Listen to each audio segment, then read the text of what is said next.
Gênesis capítulo 37. Jacó foi morar na terra de Canaã, onde seu pai tinha vivido como migrante. Segue aqui a história dos descendentes de Jacó. Quando tinha 17 anos, grava essa idade, 17 anos, José apacentava as ovelhas com os irmãos, como ajudante dos filhos de Bala e Zelfa, mulheres de seu pai. José falou ao pai da péssima fama deles. Ora, Israel, que era Jacó, amava mais a José do que a todos os outros filhos, porque lhe tinha nascido na velhice. E por isso mandou fazer para ele uma túnica de mangas compridas. Os irmãos, percebendo que o pai o amava mais do que a todos eles, odiavam-no e já não podiam falar-lhe pacificamente. Ora, José teve um sonho e contou aos irmãos, que ficaram o odiando ainda mais. Ele disse: escutai o sonho que tive. Estávamos no campo atando feixes de trigo. De repente o meu feixe se levantou e ficou de pé, enquanto os vossos os cercaram e se prostraram diante do meu. Os irmãos lhe disseram: será que irás mesmo reinar sobre nós e nos dominar? E odiavam-no mais ainda por causa dos seus sonhos e de suas palavras. José teve ainda outro sonho e contou aos irmãos. Eu fico pensando, você contava, gente? Você ia contar? Mas, meu Deus, ele bastava um não. Teve outro sonho e ele contou. Tive outro sonho, disse. Vi que o sol, a lua e 11 estrelas se inclinavam diante de mim. Quando contou o sonho ao pai e aos irmãos, o pai o repreendeu, dizendo: que sonho é esse que sonhaste? Acaso vamos prostrar-nos por terra diante de ti, eu, tua mãe e teus irmãos? Os irmãos o invejavam, mas o pai guardou o assunto. Palavra do Senhor. Graças a Deus. Entenda uma coisa, meu amado, minha amada. Jacó era apaixonado por Raquel. A grande paixão de Jacó foi Raquel. Só que o pai de Raquel, e todo mundo sabe essa história, mas a gente precisa contextualizar. O pai de Raquel, tendo duas filhas, Leia e Raquel. Leia, sendo a mais velha, Raquel não podia casar primeiro que Leia. O filho mais novo não podia casar primeiro. Tinha que sair em ordem. O que Labão fez? No momento do casamento, ele enganou Jacó. Tudo apagado, tudo escuro, claro, não tinha luz nas tendas. Na hora do momento do grande finale do casamento, Jacó entra na tenda. E quem é que estava na tenda? Ao invés de Raquel, era Leia. De manhã, quando ele acorda e vê o desespero, ele não se casou com a Raquel. Ele foi enganado. E ali o coração dele se desespera. A dor, a traição, a angústia. E o pai diz: não tem problema, você trabalha mais 7 anos para mim, e agora eu te dou a Raquel. Mas eu já trabalhei os 7 anos. Pronto, trabalhe mais 7. Mas enquanto você vai trabalhando, você já pode levar a Raquel também. Pronto. Jacó então fica preso mais 7 anos, trabalhando para poder ser livre com a grande amada dele, que é a Raquel. O que acontece? Quem é que dá o filho para Jacó? Vai ser a Leia. E aqui é que começa toda a grande questão, família. Os filhos de Jacó vão nascendo, mas não o filho daquela que ele queria, daquela que ele amava. Quando, enfim, depois de muito tempo, já na velhice, Raquel dá um filho para Jacó. Chega José. Então você pensa, José era aquele filho, o filho. No coração de Jacó, José era o primogênito. Porque para ele tudo começou agora. O sonho dele era Raquel, filho com a Raquel. Então, na cabeça de Jacó, o primogênito era o José. Só que entenda, já tinham 11. Já tinham 11. E o que Jacó faz? Ele prepara essa túnica. E às vezes a gente lê assim na palavra, a gente não entende. O que significa isso?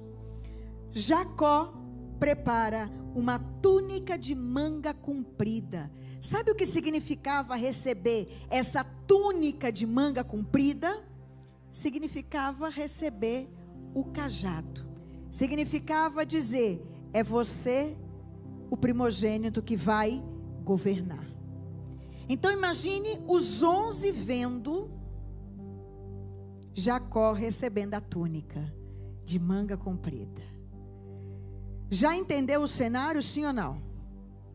O terrível ciúme, a guerra dentro dessa família, e José, ali,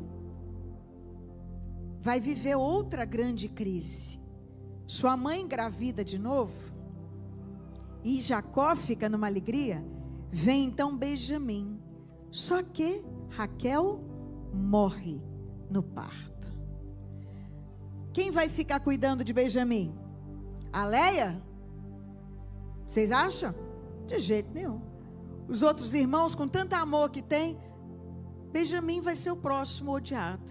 Jacó então fica ali com José, Benjamim pequenininho, Raquel morre, e José começa com essas histórias, desses sonhos.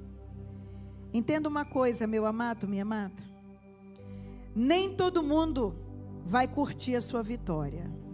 Olha para quem está do lado e diz, nem todo mundo vai curtir sua vitória. Nem todo mundo vai curtir sua vitória. Pode ser que você esteja nessa campanha rezando a abundância, a vitória. Esse ano vai ser de abundância. E aí você vê um vizinho, uma amiga olhando e diz assim, olha lá o sonhador. Olha lá a sonhadora, a vida está um horror, está dizendo que vai ter um ano de vitória, está dizendo que vai ter um ano de conquista. Já viu alguém pensando assim, olhando assim para você? E disse, olha lá, está rezando esse negócio aí, parece que não está vendo a realidade. A vida está um horror, mas está lá, ó, vitória, dia de glória. É doido mesmo. José, ele começou a dizer, eu vou ter um dia de glória. Ele começou a profetizar, eu vou ter dias de glória. O meu feixe se levanta e os feixes tudo se abaixa. E todo mundo começou a odiar mais ele. E isso muitas vezes nos incomoda. Porque a gente acha que todo mundo vai curtir as nossas vitórias. A gente acha que todo mundo quer a nossa felicidade. Entenda uma coisa, meu filho, minha filha, a primeira lição que José vai nos dar. Não conte os teus sonhos para quem não merece ouvir. Guarde os sonhos e os projetos de Deus no seu coração e no coração daqueles que podem ouvir. Muitas vezes a gente vai falando muito que não deveria falar. A gente já vai falando logo dos nossos sonhos para o mundo inteiro. A gente já vai falando daquilo que a gente pensa para todo mundo. Ei, aprenda uma coisa. O mal existe, repete comigo. O mal existe. O mal existe. E ele pode estar dentro da minha casa. E ele pode estar dentro da minha casa. Pode ser o vizinho. Pode ser o vizinho. Entenda uma coisa. O mal existe. Se você quer que haja abundância na tua vida, meu filho, minha filha, começa a trabalhar a mente e o coração, mas fecha a boca. Não fale dos seus sonhos antes que eles se realizem. Guarde no altar de Deus. José começou a falar. E o que aconteceu? Ódio. Ódio. Os próprios irmãos odiaram a ele. A crise dentro da família estava instalada. E entenda uma coisa aqui que é muito importante. José vai ser odiado pelos irmãos. José vai viver o luto da sua mãe. José vai ser vendido pelos próprios irmãos. Por quê? Planejaram matá-lo. Mas só que Rúben falou: melhor a gente não matar ele não. Não vamos sujar a nossa mão com o sangue da nossa própria carne. Vamos jogar ele numa cisterna. Entenda, amados, passa uma turma de ismaelitas, vendedores de perfumes, de especiarias, seguindo para o Egito. Eles pensam: agora é a hora, vamos vender José para eles. Sabe quanto que valia um escravo? 30 moedas. Sabe quanto que eles venderam José? Por 20 moedas. Sabe o que significa isso? Você não vale nem o preço de um escravo. Agora pensa José ali na cisterna, escutando toda essa conversa. E depois os irmãos puxam ele. Imagine José tendo que sair daquela cisterna, olhar ainda para a cara daqueles 11 irmãos e seguindo naquela caravana. Como é que você ficaria se isso fosse com você? Como você ficaria se isso fosse com você, meu amado, minha amada? Pergunta para quem está do lado: como é que você ficaria? Como é que você ficaria se isso fosse com você? Seus próprios irmãos tramando. Amada, eu fico pensando a saúde mental de José, ali naquele poço, escutando tudo isso. E sabendo, estou sendo vendido nem pelo preço de escravo. E José vai. Aprenda a segunda lição que José nos dá. Não olhe as suas dificuldades como o fim da linha. Não desanima, meu filho. Pode ser que o caminho difícil seja o melhor trajeto para a sua vitória. Pode ser que este seja o trajeto da tua vitória. Diga teu nome: Raquel. Tiago. Para de ver os problemas. Para de ver os problemas. As crises. As crises. Como o fim da linha. Como o fim da linha. Não desanima. Não desanima. Isso precisa ficar no nosso coração, na nossa cabeça. Porque, meus amados, quando a gente começa a passar por dificuldade, a gente começa a dizer: para mim acabou, para mim deu. José aqui poderia ter entrado em depressão, poderia ter parado, poderia ter desejado a morte. Ele poderia ter parado no caminho, sem imaginar que para que o seu sonho se realizasse, ele precisaria passar por uma estrada ruim. Às vezes, vai ser nas piores estradas que Deus vai construir o fim mais extraordinário para você, meu filho. Eu não sei o que você está passando agora. Pode ser que você esteja se sentindo dentro dessa cisterna. Pode ser que você esteja se sentindo vendido, traído, ferido, ofendido. Mas entenda uma coisa: se você parar agora, você não vai ver a glória.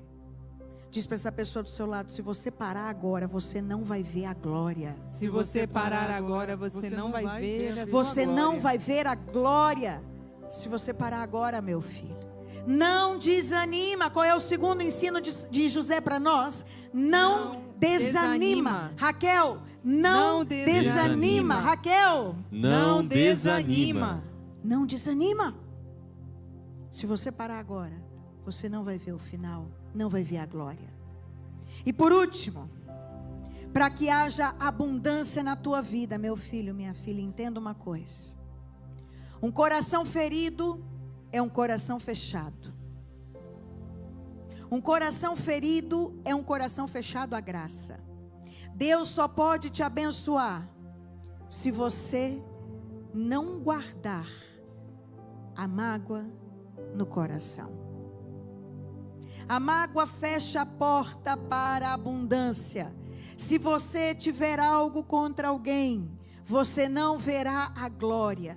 Se você estiver sem falar com alguém na sua vida, meu filho, na sua família, você não verá a glória. Se você trouxer a dor, a mágoa no teu coração, você não verá a glória. Raquel, mas o que fizeram comigo é grave demais. Sim, o que fizeram com José também é grave demais.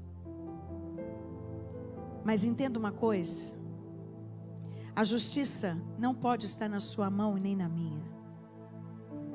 Meu filho, minha filha, José viu os seus irmãos chegando no Egito. Sabe quantos anos depois? 20 anos depois. 20 anos depois, José estava com 37 anos quando seus irmãos chegaram lá. Você não sabe o tempo. O nosso problema é que a gente tem uma ansiedade maluca, a gente já quer ver o milagre amanhã, é ou não é? Fala para quem está do lado, tenha calma. Tenha calma. Tenha calma, meu filho, tenha calma, minha filha. José esperou 20 anos. De escravo, ele passou a um grande gestor, a um grande ministro, e os seus irmãos tiveram que prestar conta a ele. Deixa que te chamem de doido, deixa que duvidem, mas você não pode perder a fé de ver a grande vitória na sua vida. Não perca a fé, você verá. Os seus irmãos virão. A graça virá. Porque para aquele que persevera, avança. Aquele que não persevera, descansa e não vê a graça. Entenda, se você purificar teu coração, na hora do milagre, você vai estar pronto para receber. Se José tivesse com raiva no coração, se José tivesse com mágoa daqueles irmãos, ele jamais seria capaz de vivenciar o momento mais incrível da sua vida. Não deixa a mágoa, não deixa a dor roubar a glória de você, meu filho. No dia de hoje você vai decidir deixar a tristeza para trás, deixar a mágoa para trás, deixar o desânimo para trás. Hoje você vai parar de desistir, amém? Amém. Hoje você vai desistir de desistir. Hoje você vai dizer, eu vou ver a glória. Não importa quanto tempo, não importa quantas horas, não importa quantos anos, mas essa vitória é minha. Essa vitória é minha. Eu quero, meu filho, minha filha, que você tome posse dessa vitória hoje. E vá dizendo, dias de glória, eu vou ver. Não importa o tempo, Senhor. Não importa o tempo. Trabalha meu coração. Trabalha o meu coração. Para que eu esteja pronto para conquistar. Para que eu esteja pronta para conquistar. Para que eu esteja pronta para receber. Para que eu esteja pronta para receber. Porque o tempo novo virá. Porque o tempo novo virá. Tem pessoas que estão esperando a filha voltar, o marido voltar. Meu filho, minha filha, mas você está preparando o teu coração para isso? Porque se tiver o mesmo coração, você não vai ver milagre não. Você está pedindo que milagre aconteça, mas você está preparando o coração para ver o milagre. Você está mudando. Você está se tornando um homem e uma mulher mais firme. Então prepara para ver o milagre. É certo, Deus está trabalhando.